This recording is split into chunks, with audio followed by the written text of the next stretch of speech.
Okay, so when the series The Boys first started, it was designed to shock. They wanted to put this shock value in it that you got from the comics, and for the most part, in the early series, they did a very good job of it. It was it was gory, sometimes perhaps a little bit over the top, but it did actually attract huge audiences, and a lot of people loved the show. Now, unfortunately, in series 4, there was an episode called Dirty Business, which has attracted the wrong kind of response, shall we say. And I'm going to look at the article which talks about it, and also what talks about the showrunner Eric Kripke calling it a hilarious and comedic. While you're here, don't forget to subscribe for more pop culture news and views. This is a small channel, and every subscription, every sub that I get really does help the channel grow. So thank you for everybody who has subscribed so far. Let's get into it. Now, he goes on to say, well, back in 2019, the superhero TV series The Boys premiered, and it was an instant hit with viewers, and that is absolutely true. It was. However, it was based on the comic book of the same name. The show follows a group of vigilantes known as the Boys who try to combat people with superpowers known as Supes. Over the years, the Boys has become renowned for its outlandish, no-holds-barred approach to storytelling, where the characters often find themselves in ridiculous and hard-to-watch situations.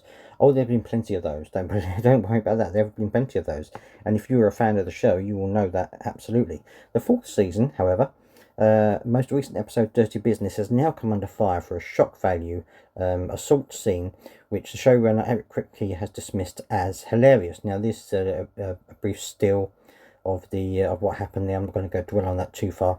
In the episode, the Boys are trying to infiltrate a right-wing event at Tech Knight's home, with Tech essentially the show's version of Batman. In order to do this, Jack Quaid's character Huey dresses up as another Web Weaver, Superman-inspired villain. Prior to this episode, it was established that Tech was Huey's childhood hero.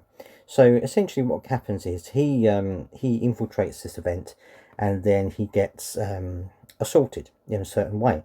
And there are various different things that go on, and it gets more and more uncomfortable as the scene goes on. And this is the scene in particular that's caused all of the problem. Unbeknownst to Huey, the rest of the gang, Webweaver is about to go to the headquarters to audition to be his sidekick, which involves going through a series of challenges. As a result, it is actually an unsuspecting Huey who is subjected to certain activity from both Tech and Ashley, the CEO of Voight International.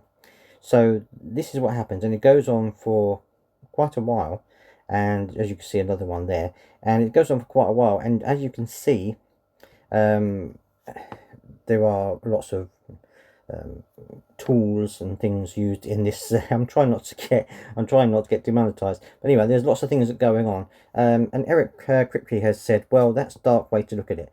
We view it as hilarious. Obviously, Tech Knight is our version of Batman, and we wanted to really play around with that trope. Batman's underpinnings is a really wealthy dude who hunts poor people and then profits from their incarceration. So that was one. Tech Knight was already set up to be a freak, so we were kind of halfway there already. Then the notion came up of, should he have a Batcave? But let's be honest, the Batcave would be a dungeon, the showrunner continued. Like, even the real Batcave is just the side of being a dungeon. It's really dark, there's rubber suits everywhere. It's not that much of a push to add a couple of things, you know, as you can see, as you can read that yourselves. In the comics, there's a great storyline where Huey goes undercover disguised as a superhero.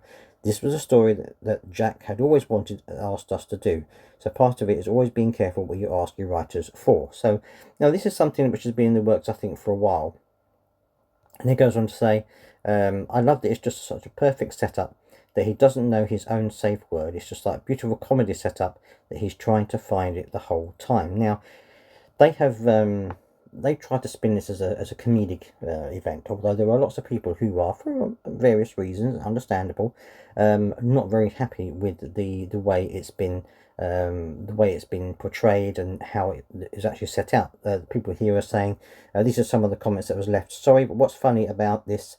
Another user asked, how is Kripke so out of touch that he missed the point of his own scene? It's mind-boggling. His answer is awful and toxic. This is repulsive. I know fiction is not reality, but how anyone could call a fictional scene hilarious is absolutely beyond me. And this is just some of them. That's some of the things that have been going on. Also on a lot of the review websites. They've got people complaining about it as well. I can understand what Eric Kripke is trying to do. Obviously, they have to try and go one further every time they make a series, because they need to try and outshock themselves from the last time.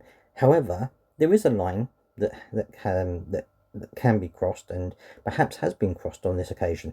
But I'd love to hear your thoughts on this. Do you think that the boys went too far in this particular episode? Do you think that this was one step too far for them? Or do you think that it was aimed in a comedic way, and that actually this is just entertainment and they shouldn't be getting so uptight about it? I'd love to hear your thoughts on this. Don't forget to subscribe for more of this in the future.